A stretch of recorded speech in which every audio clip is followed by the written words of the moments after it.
नमस्कार, मैं साधना पांडे अपने यूट्यूब चैनल पर हार्दिक स्वागत करती हूँ। आज मैं बहुत प्यारा शादी विवाह में गाया जाता है ये गीत, बहुत ही प्यारा गीत है। आप लोगों को ज़रूर पसंद आएगा। पसंद आए तो मेरे चैनल को लाइक, सब्सक्राइब, कमेंट ज़रूर से ज़रूर करते रहिए। थोड़ा मेरा भी सपोर्ट करते रहिए, आप लोगों का ही सहारा है। थोड़ा मेरे चैनल को भी सपोर्ट करते रहिए। राधे राधे। अरे अरे काला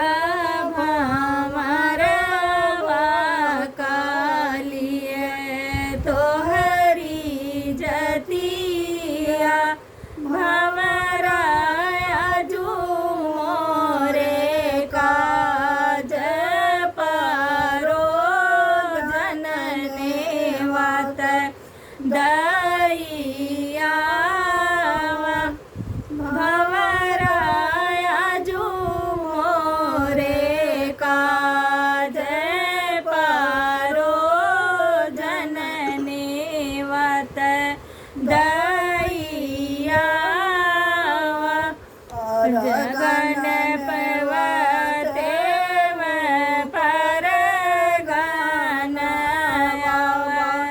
हो सजन योगे मायराय कनैनी नेवत्या बीरन भैया जन से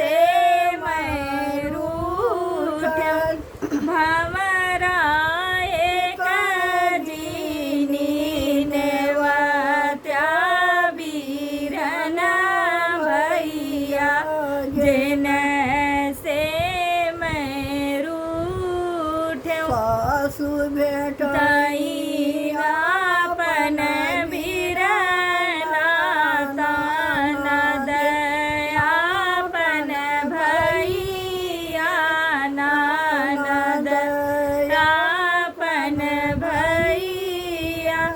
अरे भजरा के छतिया ना फाट मैं के उठी भेट।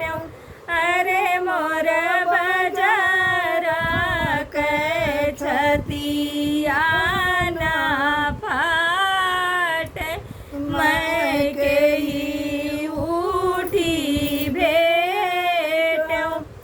अरे अरे बारे भावरवा कालिए तो हरी जतिया भंवरा से नेवत दाइया नेवत हमरे आवन नेवत हमरे आवन। छूछा अरे अरे कारे भावरवा कालिए तो हरी जतिया भंवरा फिर से नेवत दैया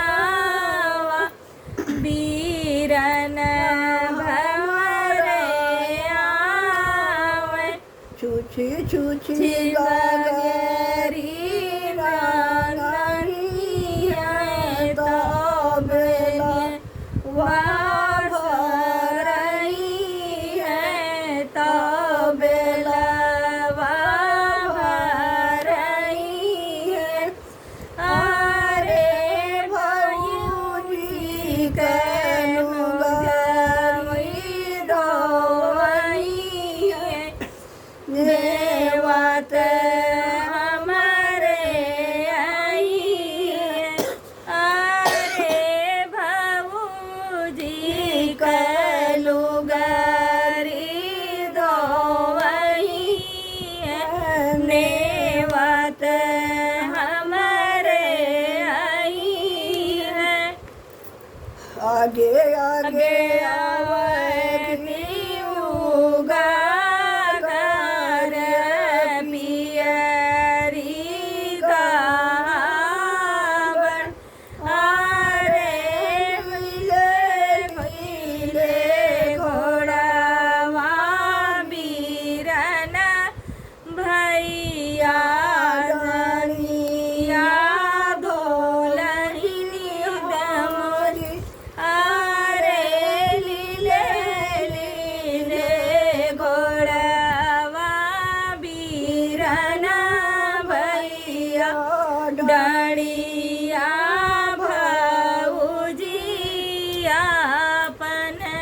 कहाँ मई दई गीव गागर पियरी गावन सासु कहाँ उतारी बीरन भैया